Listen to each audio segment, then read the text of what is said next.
Mga tol, naglabas ng statement ang Chinese Coast Guard, no? Tungkol doon sa nangyaring pagbangga nila dito sa ating BRP Teresa Magbanwa nitong August 31 mga tol sa may Skoda Shoal. At alam nyo ba ang sabi nila mga tol? Tigilan na daw ng Pilipinas ang pagpapantasya natin. Ayan mga tol, ang ating bibigyan ngayon ng reaction video. Pero bago natin talakayin yung sinabi ng Chinese Coast Guard mga tol, ay pag-usapan muna natin tong pagkondena no, ng Estados Unidos sa paulit-ulit na pagbangga ng Chinese vessels sa BRP Teresa Magbanwa ng Pilipinas na nakabantay sa Skoda Shoal noong August 31 mga tol. Pag-usapan natin to, bigyan natin ng reaction video at mamaya-maya talakayin natin yung statement mga tol nitong mga Tsekwa na wag na daw magpantasya ang Pilipinas doon sa claim natin no dito sa ating West Philippine Sea. Pero bago natin to simulan mga tol, wag niyong kalimutan mag-subscribe. Click niyo na rin ang notification bell para ma-notify kayo whenever na may mga bago tayong reaction video tulad nito. Alright, etong balitang to ay mula sa UNTV Live. Yan, UNTV News mga tol. So wag na natin patagalin pa. Panoorin na natin to mga tol. Kinundena ng Estados Unidos ang intentional na paulit-ulit na pagbangga ng Chinese vessel sa BRP Teresa Magbanwa na nakadaong sa Skoda Shoal noong Sabado, August 31. Tatandaan natin mga tol, ang sinasabi ng China, tayo daw ang intentional na bumangga sa kanila.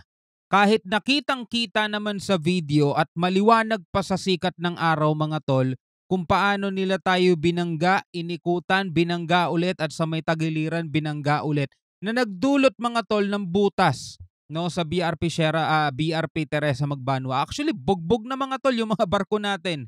Bugbog na. Ayon kay Matthew Miller, tagapagsalita ng US State Department, ang unlawful claim ng People's Republic of China ng territorial sovereignty at agresibong aksyon sa pagpapatupad nito ay banta sa malayang paglalayag ng lahat ng bansa. Kaya muli itong nanawagan sa China na kumilos ng naaayon sa international law. Malabo yan, hindi kinikilala ng China ang international law. Hindi kinikilala ng China yon. Para sa kanila sila ang batas. Para sa kanila, ang international law na kinikilala ng mga bansa ang dapat kumilala sa batas ng China, mga tol. Ganon sila ka-delusional. Ganon sila katindi mag-fantasize. Ganon katindi yung fantasy nila, mga tol. At itigil na ang mga mapanganib na aksyon na nagpapalala lang sa tensyon sa West Philippine Sea. Ito rin ang panawagan ng European Union. Sa isang pahayag, kinundina din ng EU ang mapanganib na aksyon ng China laban sa barko ng Pilipinas. Pati EU European Union, nagsalita na rin mga tol. Pero alam na naman natin kung anong isasagot dyan ng China eh. Simple lang isasagot ng China dyan. You're not part of this region, kaya wala kayong karapatan na mangialam sa amin. Ganun mga tol, sumagot yung mga yan. Bastos yung mga yan eh. Akala mo sila lang ang tao rito sa daigdig eh. Diba? Buti nga yung ibang mga bansa ang gusto nila kumalma ang lahat eh, mawala yung tension eh. Pero itong China wala. Gagamitan nila talaga tayo ng braso. Gagamitan talaga nila tayo ng puwersa hanggang sa matakot na tayo mga tol. Kala mo naman kung sinong matatapang yung mga yan, ayaw din naman nila makipaggera, diba? At sinabing ang insidente gaya nito ay naglalagay sa panganib sa buhay ng mga tao sa dagat at tahasang paglabag sa international law. O, diba? Talaga magdadala yan sa ng mga panganib o aksidente sa dagat. Tapos naalala ninyo yung dropship natin mga tol? Diba kinukundina ng China yun, inaalmahan nila dahil daw pwedeng magdulot ng aksidente sa dagat? Akala mo talaga mga concern no? Pero tignan mo tong ginawa nila, intentional na pagbangga sa atin. Sa isang post naman ni PCG spokesperson for the West Philippine Sea, Commodore J. Tariela, sinabi nitong bagamat walang nasaktan sa crew ng BRP Teresa Magbanwa. Hintayin pa ba nating may masaktan? No? Commodore, hintayin pa ba natin yun? Ay nagtamo naman ng barko ng sira dulot ng insidente. So anong gagawin dyan? Ipapa-ayos ulit ng Pilipinas, di ba? Gano'n naman ang nangyayari sa mga barko natin. Sisirain ng China, ipapaayos natin, wala tayong palag, di ba? Yun ang nangyayari mga tol. Buti naman daw walang napinsalang mga tao pero nagtamo ng pinsala mga tol yung barko natin.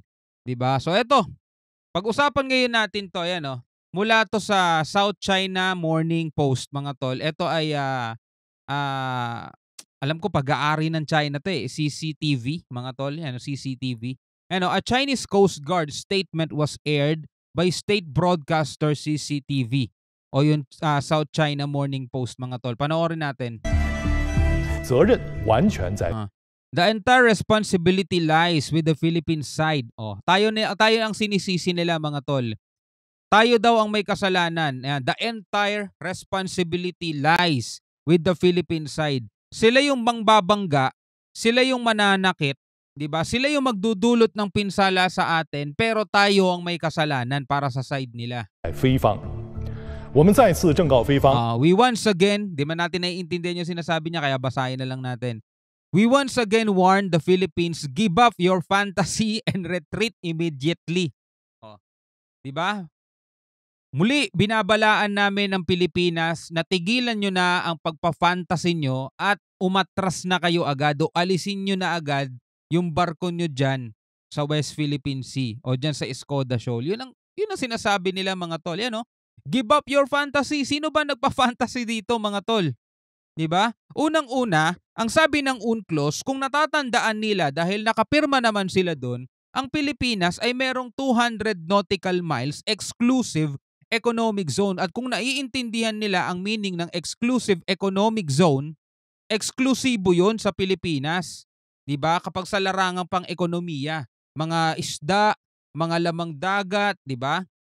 Mga corals at kung ano-ano pang yaman ang pwedeng matagpuan sa dagat. Sa madaling salita, may jurisdiction tayo dyan. Diba?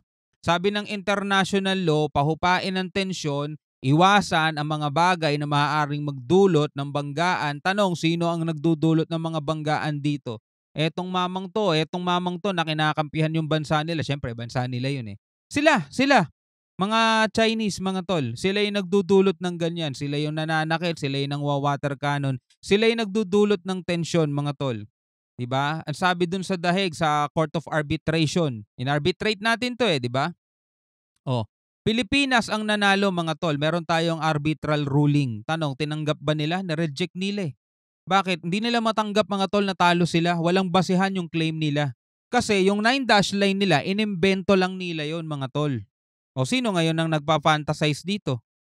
Sinong fantasy ngayon dito ang dapat na itigil na, di ba? Itong mga checkwang to. 正视现实，放弃幻想，立即自行撤走，才是唯一正确。 That is the only correct way, di ba? Every time na meron tayong kaalyadong bansa na pupunta rito sa atin, todo sila umalma. Naakala mo pag-aari nila tayo, mga tol. Di ba? Stop your fantasy. 确途径， Give up your 不要误 fantasy. 判形势。 And do not act on misjudgment. Create continuous topics. Escalate the situation. Sino ba nag-escalate ng situation? Di ba nakaangkla doon yung BRP Teresa Magbanwa? Binangga sa harap, pinaikutan, binangga sa likod, inikutan, binangga sa gilid. Tapos Pilipinas ang may kasalanan ayon sa kanila. Mga naman talaga, oo. 是制造热点，升级事态，否则由此引发 Or else the Philippines will bear all the consequences. Yan, di ba? Diyan sila magaling, mga tol. Yung manindak, manakot. Hindi nyo nga magawa-gawa yan sa Taiwan eh. Hindi nyo nga magawa yan sa Vietnam eh. Hindi nyo nga magawa yan sa Japan eh. Di ba? Urong naman kayo eh. Urong buntot naman kayo eh. Kung talagang inyo ang South China Sea, ba't di nyo nagawang mapaalis ang Vietnam? Napakaraming islang nagawa nun. Ba't di ninyo mapaalis yung Vietnam? Ang Pilipinas nga walang masyadong naitatayong isla. Meron lang kami rito, Pag-asa Island eh. Di ba? Todo bantay kayo. Bakit ang daming isla ng Vietnam hindi nyo mapaalis sa South China Sea ninyo sa loob ng 9-dash line ninyo? Bakit? Di kasi ninyo kaya. Peke lang yung mga tapang-tapang ninyo. 发的一切后果由菲 Kasing peke ng mga produkto nila方承担。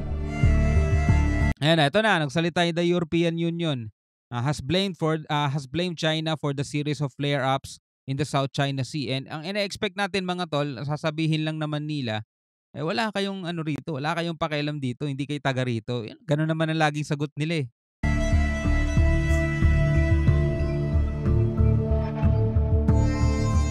The The EU condemns the dangerous action by the Chinese Coast Guard vessels against lawful Philippine maritime operations in the area of the Sabina Shoal.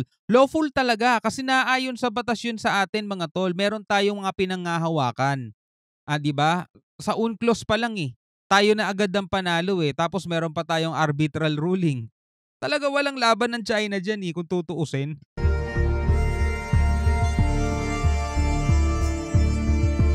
Hindi nga lang talaga natin ma-push kasi kulang tayo sa kagamitan. 'Di ba? Meron tayong hawak na kumbaga mga tol ganito bigyan ko kayo sample. 'Di ba? Isa kang ordinaryong pulis na naatasan mag-serve ng warrant. Tapos papasok ka sa isang compound. Sa isang compound sa isang compound ng isang big time na tao. Sasabihin lang sa'yo ng guard, sige nga, i-serve mo yung warrant. Hindi ka na makakalabas dito ng buhay. O tanong, may serve mo pa yung warrant? Kailangan mo dyan ng maraming kasama. Hindi pwedeng ikaw lang o hindi pwedeng dalawa lang kayo, tatlo kayo. Dapat marami kayo masyado. Kasi kundi, hindi kayo makakalabas dun sa isang malaking compound. Tapos ang uhulihin nyo pa isang malaking tao. So ganun din dito mga tol. Dito sa atin, 'di ba? Nasa atin yung arbitral ruling mga tol, meron tayong papeles. Pero hindi natin mai-push kasi ang laki ng bansang kalaban natin. 'Di ba? Hindi natin kakayanin. So kailangan talaga natin ng maraming kasama, maraming big brother. 'Di ba? Ganun ang nangyayari mga tol. Hindi natin mai-push yung arbitral award natin. Napakalaki nitong China Dito pa nga lang sa paramihan ng barko, dumog na tayo China rejected the accusation and urged the EU to be objective and fair. Ano sinasabi niyo objective and fair? Kayo nga ang hindi objective and fair dyan. Biruin mo patas ba na yung kabuuang dagat angkinin ninyo, ang dami ninyong kapitbahay dyan? Itong China, hindi mo alam kung nag-iisip ng matino di ba? O merong isang dagat sa gitna ng maraming bansa, Taiwan, Pilipinas, Malaysia, Vietnam, Brunei. Merong isang dagat dyan. Dapat hati-hati ang bawat bansa dyan. Ang ginawa nila, inangkin nila ng buo. Asan yung objective and fair doon?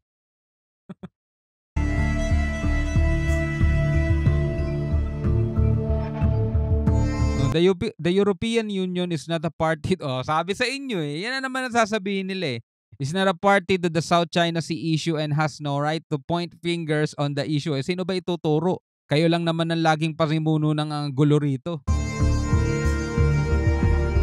Pero mo sila lagi nababalita mga tol, no? Pero may bagong balita na naman. Pumasok yung barko nila sa territorial waters ng Japan. Diba? Ang dami talagang inaaway nitong mga to. Ang dami nilang gustong agawan ng teritoryo.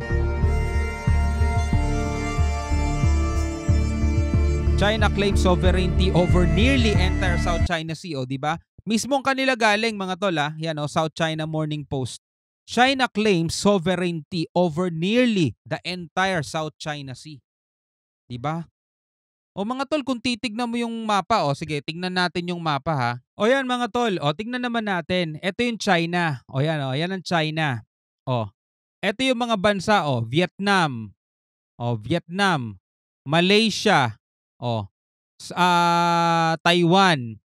Tapos ito yung Pilipinas. Meron pa rito Brunei. Pero mo lahat ng mga bansang yan nandirito nakapalibot dito sa kabuuan ng South China Sea.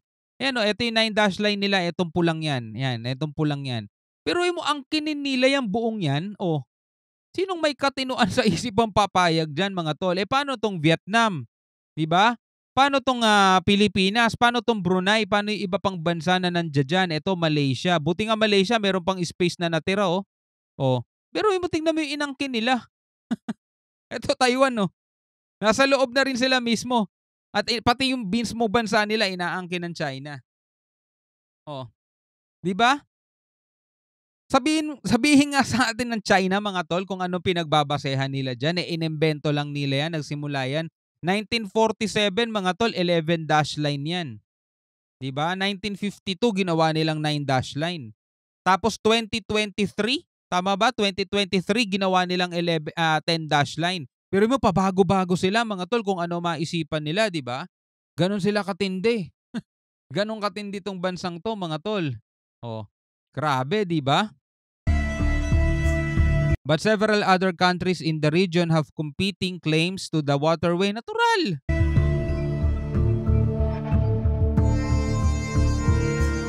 Ganon silang katindi mga tol. Grabe. Tindi ng ang angas ng itong mga 'to, no? Tindi ng kapal ng mukha, no? Anyway, bilang isang Pilipino, ano masasabi mo diyan? Comment ka na lang sa ibaba. Hanggang sa muli, ako nga pala si Shobal D. Peace out.